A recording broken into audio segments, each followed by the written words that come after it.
Prima di cominciare, una piccola avvertenza. Il contenuto di oggi ha una chiave di lettura, se si vuole, anche assolutamente contemporanea. Potremmo dire qualcosa di strettamente attuale. Lo so, Karl Marx scrisse che la storia si ripete due volte, la prima volta come tragedia, la seconda volta come farsa, e la farsa in questo caso è l'imitazione della tragedia. Eppure a volte bisogna dargli ragione, perché effettivamente a ben guardare ciò che è avvenuto in passato e a come certi avvenimenti, certi fatti, certe decisioni vengono poi riproposte successivamente da altri attori in altri contesti, fa propendere per dare ragione al vecchio Karl Marx. La nostra storia di oggi è una storia di un accordo diplomatico che doveva evitare la guerra, ma che, a ben guardare, non ha fatto altro che accelerare i tempi e probabilmente dare la sensazione a determinati attori di questo accordo di poter fare qualunque cosa, mentre altri si erano illusi di poi aver ottenuto una pace duratura, quando in realtà la pace era solo un'illusione. Oggi parliamo della conferenza di Monaco del 1938, il passo decisivo verso lo scoppio della Seconda Guerra Mondiale. Prima di addentrarci nel nostro argomento odierno, vi ricordo ancora una volta l'importanza della sicurezza online, un argomento di stretta attualità, di quotidianità per ciascuno di noi che utilizza varie piattaforme per navigare, lo smartphone, il personal computer, il tablet, il computer fisso, a volte anche le console dei videogiochi. Da tutti questi strumenti noi accediamo a internet, ma possiamo essere esposti a dei rischi, perché le navigazioni online a volte non sono sicure. Noi di Dentro la Storia ci siamo premuniti, ci siamo messi al riparo dai rischi, premunendoci attraverso la partnership con NordVPN, la migliore VPN in circolazione, un servizio che grazie alla sua elevata Threat Protection Pro ci permette di navigare in totale serenità da qualunque dispositivo, ovunque ci troviamo, e di accedere anche a contenuti che possono essere bloccati per motivi di geolocalizzazione. Anche voi potete usufruire del medesimo servizio con una piacevole sorpresa, perché NordVPN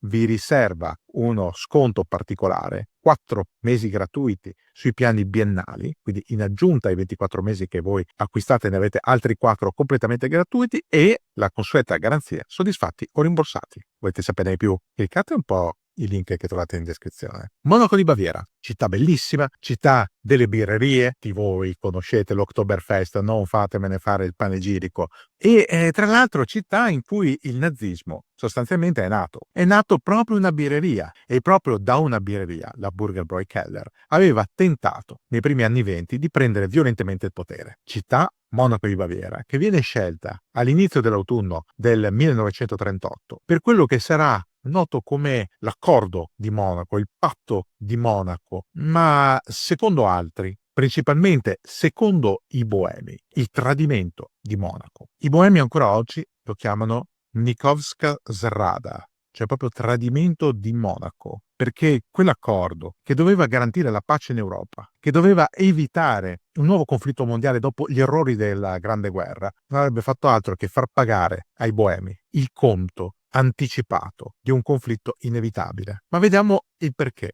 Quando termina la Grande Guerra, i grandi imperi centrali sconfitti, quello tedesco, quello austro-ungarico e, anche se non proprio centrale, ma comunque un grande impero, quello ottomano, vengono smembrati. Quello ottomano semplicemente per, da un lato, appagare la sete di colonie di Francia e Inghilterra, il famoso accordo Sykes-Picot, e dall'altro per rispettare almeno in parte la parola data alla dinastia hascemita che aveva combattuto al fianco degli alleati. Dalle ceneri dell'impero ottomano nasce la moderna Turchia, che in realtà poi si afferma come tale attraverso una guerra non dichiarata nei confronti della Grecia tra il 1922 e il 1923, con l'abolizione poi del sultanato e la nascita della Repubblica sotto Kemal Atatürk. Ma quella è un'altra storia. Al centro dell'Europa, in quella che una volta si chiamava la Mitteleuropa, cioè l'Europa di mezzo, i due grandi imperi vengono smembrati. Quello tedesco cessa di essere un vero e proprio impero, diventa una repubblica molto fragile, quella di Weimar, perde alcune delle proprie province,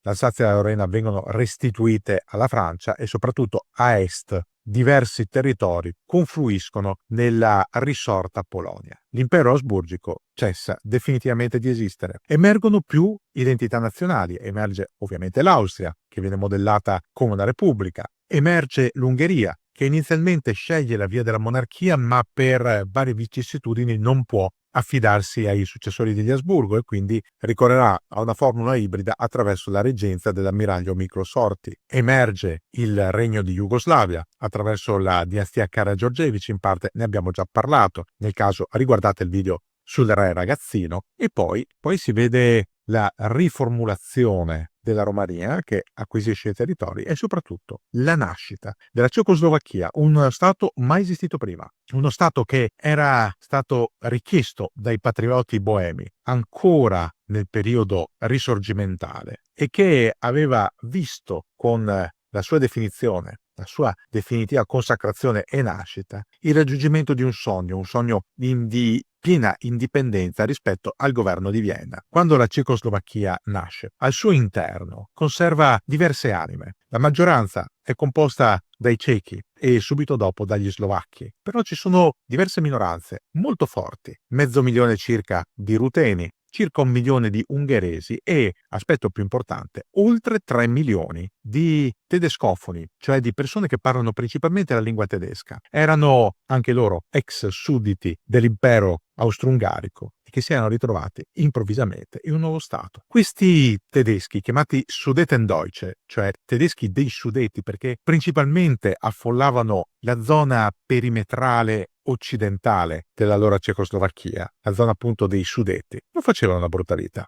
Anzi, proprio per il fatto di essere residenti nell'area più industrializzata, in cui si concentravano le miniere ferrose, in cui si concentravano alcune delle industrie più moderne del nuovo Stato, ha detto che questi oltre 3 milioni di cittadini facevano un'ottima vita, conducevano uno stile di vita anche migliore degli austriaci che erano emersi dalla Grande Guerra, vittime di una carestia, ovviata poi dalle potenze alleate, e senza più il supporto di tutte quelle imprese economiche che avevano fatto la fortuna dell'impero. In Cecoslovacchia si viveva bene, almeno fino alla grande crisi del 1929, la crisi che aveva portato il mondo in ginocchio dal punto di vista finanziario. La crisi aveva morso duro anche in Cecoslovacchia. Da quel momento buona parte dei Sudetendeutsche si è ritrovata senza lavoro, ma non era una volontà precisa nei confronti di una precisa etnia, era solo il frutto, ovviamente malato, di una crisi mondiale. Anche altrove si erano contati episodi negativi, pensiamo a New York tra i suicidi degli ex milionari oppure altri milionari che da un giorno all'altro si sono ritrovati a scaricare cassette della frutta al mercato, avendo perso tutto quanto. Erano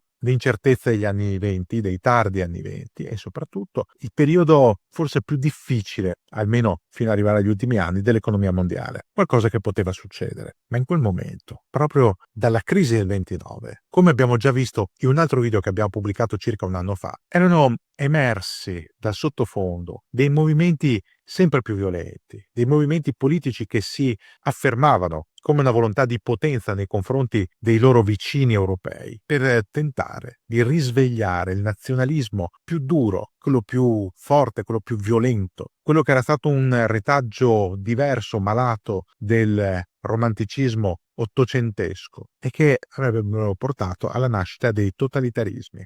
I nazionalismi altro non erano che la volontà di affermare prima di tutto la presunta ragione o la presunta precedenza di un definitivo ceppo etnico nazionale e da uno di questi rami malati sarebbe nato proprio il nazismo. Il nazismo che si proponeva come un elemento pangermanico, cioè con la volontà di riunire sotto un unico vessillo, quello appunto nazista della croce uncinata, tutti i popoli di lingua tedesca, quindi i tedeschi, gli austriaci, chiaramente anche i popoli dell'est che parlavano tedesco e i Sudetendeutsche, i tedeschi dei Sudeti. Adolf Hitler, l'araldo del nazismo, si proponeva appunto questo, anche se in realtà sotto sotto covava esclusivamente la volontà di sfidare l'Europa e di prendersi una grande rivincita nei confronti dell'Inghilterra e della Francia, le potenze vincitrici della Grande Guerra, che a suo dire avevano umiliato la vecchia Germania. Per questo motivo, già nel 1937, Hitler aveva commissionato al feldmaresciallo von Blomberg un piano d'azione denominato in codice Fallgrün. Il Fallgrün era nient'altro che un piano di intervento rapido militare in Cecoslovacchia, un piano che doveva servire a conquistare nel giro di pochi giorni manu militari quel paese con la scusa di intervenire a favore delle minoranze oppresse. Il Fallgrün sarebbe stato aggiornato di lì a poco, ma nel frattempo quel piano era trapelato attraverso i canali diplomatici, attraverso lo spionaggio. Tanto Parigi quanto Londra erano venute a conoscenza del Fallgrün, della volontà di Hitler di prendersi i Sudeti in un modo o nell'altro, e sempre con la stessa scusante, quella di proteggere la minoranza tedesca, a suo dire oppressa. Ma la situazione di Londra e di Parigi, della Gran Bretagna e della Francia era molto diversa in quel periodo. La Francia aveva stretto nel corso degli anni '20 una serie di alleanze politiche e militari con i paesi che erano sorti o che si erano irrobustiti dopo proprio il crollo dei vecchi imperi centrali, quindi la Cecoslovacchia stessa, la Polonia, la Romania, la Jugoslavia. I piani politici della Francia non erano molto precisi e la Francia stessa aveva preferito evitare di fare promesse eccessive di assistenza militare. Erano degli accordi su carta, ma nelle intenzioni iniziali della diplomazia transalpina tanto doveva bastare per, da un lato, far desistere potenziali nemici, a cominciare proprio dalla Germania, anche solo dall'idea di riprendersi qualche territorio, e dall'altro doveva sganciare le neonate realtà dell'Europa centro-orientale dalla pericolosa attrazione verso l'Unione Sovietica, con l'Unione Sovietica che a partire dal 1935 aveva guardato con favore alla Cecoslovacchia, che era rimasta l'unica isola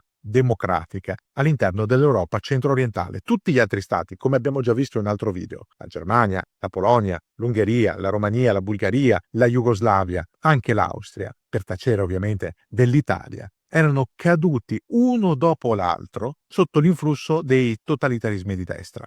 La Cecoslovacchia no, era rimasta indipendente, tranquilla, un'isola felice. Quanto all'Inghilterra, oltre alla tradizionale alleanza con la Francia, aveva giocato su più tavoli.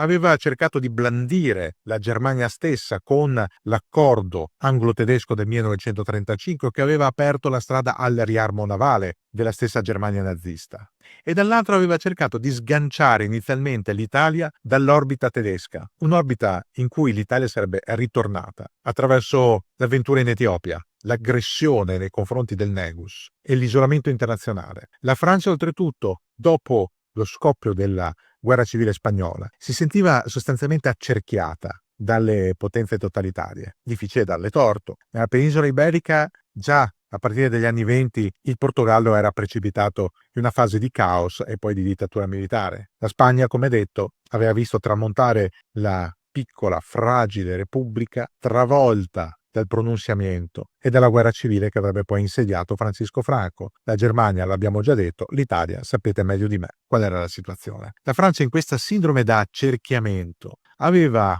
reagito in maniera più decisa.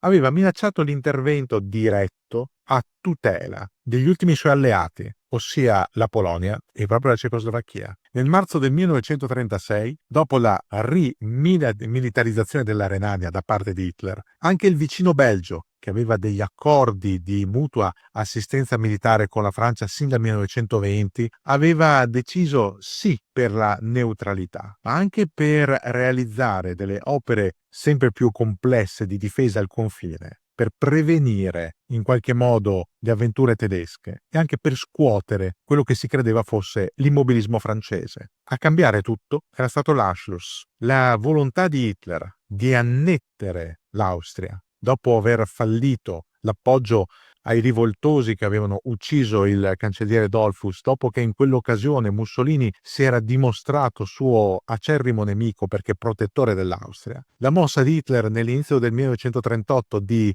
invadere senza colpo ferire, in maniera assolutamente tranquilla, l'Austria, di annetterla al Reich tedesco, aveva cambiato tutto quanto, tutti i calcoli. Da quel momento in avanti, tanto la Francia quanto l'Inghilterra avevano osservato con preoccupazione le mosse tedesche, e a sud l'Italia aveva visto con preoccupazione crescente la ascesa potente dell'astro nazista, al punto da voler concludere un accordo con la Jugoslavia del reggente Paolo Karađorđević e da stringere una sorta di patto fra gentiluomini con la Gran Bretagna per, in pratica, realizzare una zona cuscinetto, una buffering zone nei confronti del bellicoso vicino tedesco a nord. Le prospettive all'inizio del 1938 erano insomma estremamente complicate e quando lo stesso Hitler fa capire di voler intervenire a tutti i costi, anche all'interno della Germania si sviluppano delle frizioni decisamente notevoli. Il primo a dichiararsi contrario all'intervento militare è il feldmaresciallo Ludwig Beck. È un nome che a qualcuno potrebbe ricordare qualcosa.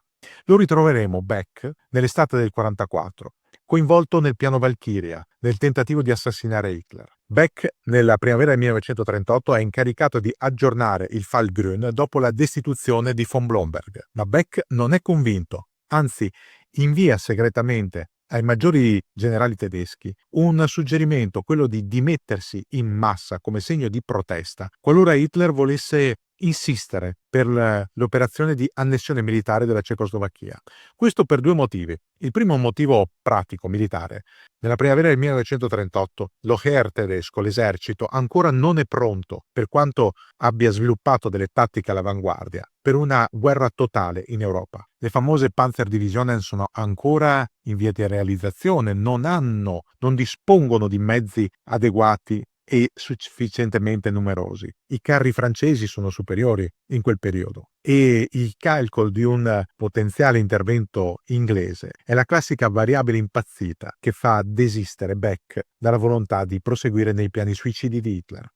Ma la direttiva di Beck non viene presa in considerazione da molti generali che, rispettando il senso dell'onore prussiano, decidono di obbedire, anche se a loro non piace, alle direttive di Hitler. La cosiddetta crisi di maggio, con Beck che fa trapelare volutamente verso Londra, Parigi, Praga e Mosca i dettagli più intimi del Fall Grün, è qualcosa che rischia di portare tutta quanta l'Europa anticipatamente in guerra. Da quel momento in avanti si susseguono degli eventi sempre più tesi. Hermann Göring definisce la Cecoslovacchia l'errore, l'inconcepibile creazione di Versailles, un obbrobrio mai visto prima nel cuore dell'Europa. La stampa tedesca martella con le prime pagine, i grandi titoli sui giornali, l'opinione pubblica della necessità di restituire alla Germania i Sudeti, come se la Germania avesse mai avuto un pieno controllo sui Sudeti. Si comincia a parlare di Cecoslovacchia come agente nemico nei confronti dei tedeschi o peggio ancora di appoggio alla rivoluzione bolscevica. Se ne sentono di tutti i colori. Ma come reagire? Praga reagisce con una mobilitazione parziale, flette i muscoli, fa notare come l'esercito ceco, che numericamente è inferiore a quello tedesco, ma è meglio preparato e dispone di più mezzi corazzati e oltretutto anche di una linea difensiva dislocata proprio nei Sudeti, sia pronto a resistere di fronte a un assalto in piena regola. I francesi a loro volta si dichiarano disposti alla mobilitazione, ma per il momento non optano direttamente per la mobilitazione, non vogliono dare a Hitler il classico casus belli per procedere. Gli inglesi preferiscono una pratica attendista. Il nuovo primo ministro, Neville Chamberlain, non è uomo d'azione, è ostinato a voler cercare la pace a tutti i costi. Chamberlain è un vecchio politico, è anche malato, il suo cancro lo porterà alla morte nel giro di un paio d'anni, ma non vuole essere ricordato come l'inglese che trascinò la Gran Bretagna nuovamente in guerra. Per questo motivo, mentre Beck dà le dimissioni da capo supremo dell'esercito e viene sostituito il 18 agosto del 1938 dal generale Franz Halder, le varie diplomazie d'Europa iniziano a muoversi e si muove anche quella italiana, perché Mussolini vede la grande occasione di poter portare alla ribalta l'Italia che era stata isolata politicamente dopo l'aggressione all'Etiopia, cambiando completamente il paradigma della questione diplomatica, non solo nel vecchio continente, ma in tutto il mondo. E Mussolini, uno degli attori principali, uno di quelli che propone la conferenza stessa da tenere a Monaco di Baviera, una conferenza i cui invitati vengono scelti in maniera oculata, ma sbagliata. Perché? Perché chiaramente c'è l'Italia che funge da garante, c'è la Germania che si dichiara parte offesa, ci sono Francia e Inghilterra, ma non sono stati invitati i cechi, il governo di Praga, e non è stato consultato nemmeno il governo sovietico, che aveva già dimostrato in più di un'occasione di voler cercare una soluzione, ma mantenendo l'integrità territoriale della Cecoslovacchia. Mussolini a Monaco. Su richiesta dello stesso Hitler, cerca di mediare fra le varie parti. Incontra anche l'ostilità di alcuni tedeschi, a cominciare da quella di Göring, che non è per niente convinto della mediazione italiana. Ma Mussolini si fa forte del gentleman agreement raggiunto in precedenza proprio con la Gran Bretagna per provare a parlare allo stesso Chamberlain, per fargli capire che in fondo il sacrificio di una piccola fascia di territorio giudicata come marginale, in questo caso si fa finta di non sapere che i Sudeti sono la zona più ricca e più fortificata di tutta la Cecoslovacchia, possa evitare un'altra strage, una strage che riguarderebbe tutta l'Europa. Mussolini sa che Chamberlain non vuole di nuovo la guerra, che gli stessi inglesi non sono disposti a morire per la Cecoslovacchia. Hitler gioca ancora meglio le sue carte.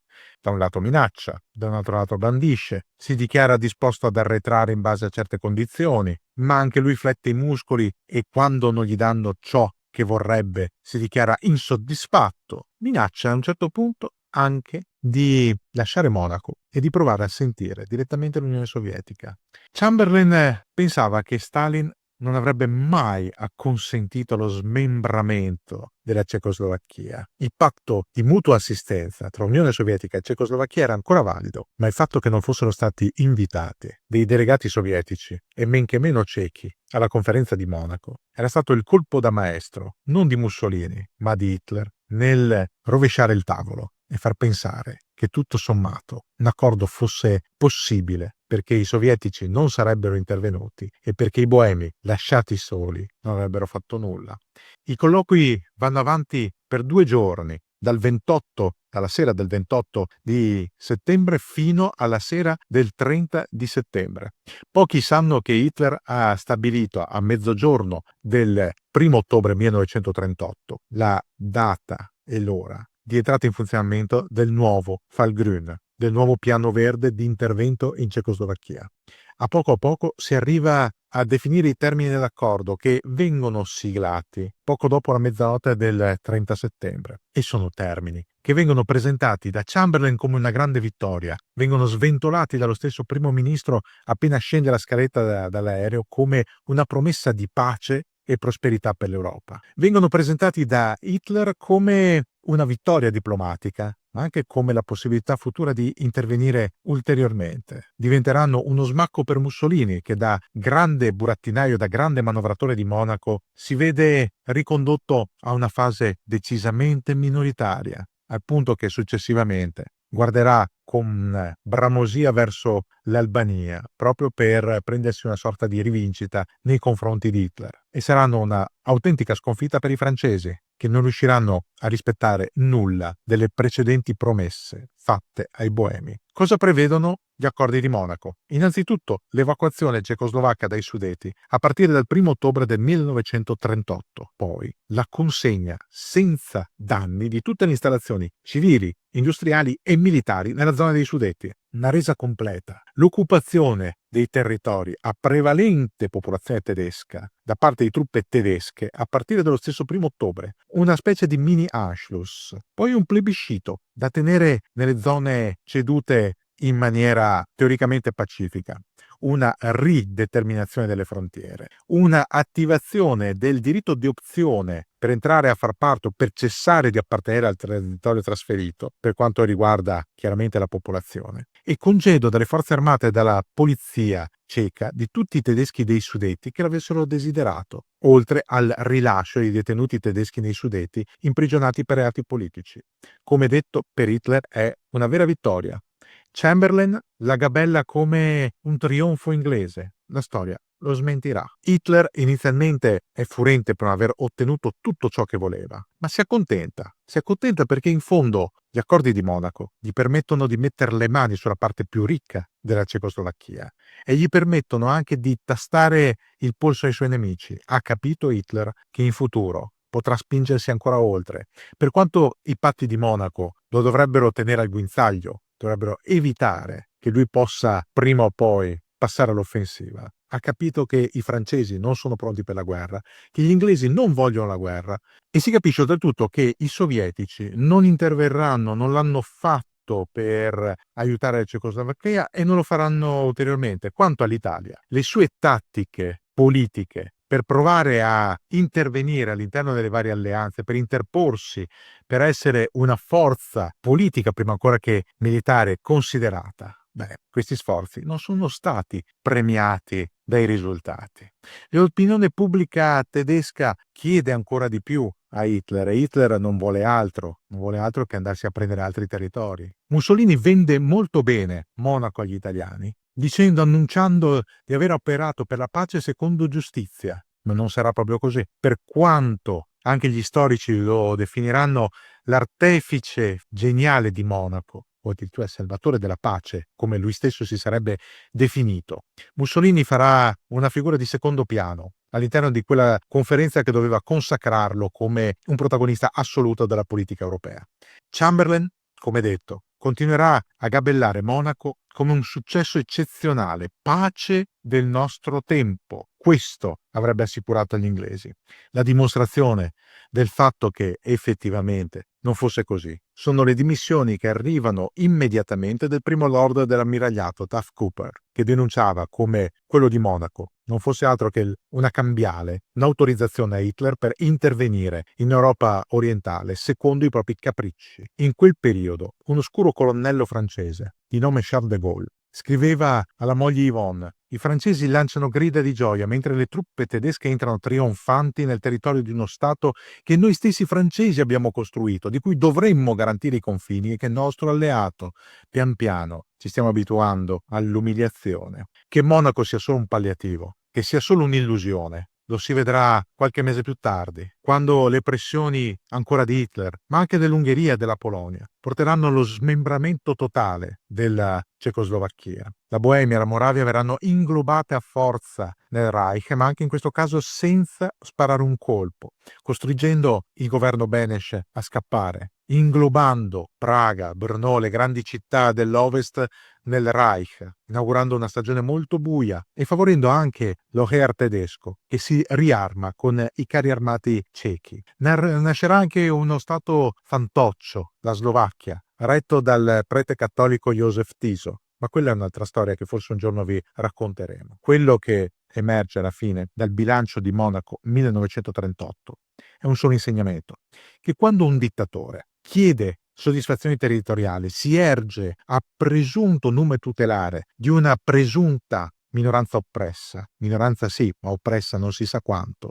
non c'è possibilità di dargli soddisfazione, perché significherebbe solo dargli la possibilità in futuro di chiedere ancora, di chiedere sempre di più, fino ad arrivare a chiedere l'impossibile, ciò che non può essere soddisfatto pacificamente. La pretesa di garantire l'autodeterminazione dei popoli, un principio enunciato dal presidente degli Stati Uniti Woodrow Wilson, non deve essere interpretata in maniera eccessivamente elastica o a seconda delle casistiche. Bisogna studiarla a seconda dei vari paesi e delle situazioni. I Sudeti erano un territorio ceco e lo sono tutt'oggi con la Repubblica Ceca indipendente. Era un territorio sì abitato da una forte minoranza di lingua tedesca, ma una forte minoranza che almeno fino al 1929 viveva benissimo e che non ha comunque mai subito una discriminazione. Anzi, aveva la possibilità di utilizzare la propria lingua, di farla studiare, di avere proprie istituzioni e propri rappresentanti in Parlamento. La narrazione, a volte artefatta, a volte frutto di mera invenzione da parte di certi politici, non può portare ad altro che a uno scontro, e se non uno scontro, a quello che con un francesismo potremmo dire calare le braghe, solo per pensare in maniera anche un po' sciocca di poter così evitare un conflitto, un intervento, di evitare una crisi, di evitare il momento in cui effettivamente, solo per un egoismo o peggio per codardia, si pensa al proprio interesse, lasciando che altre popolazioni più deboli, meno protette, paghino il conto per errori altrui.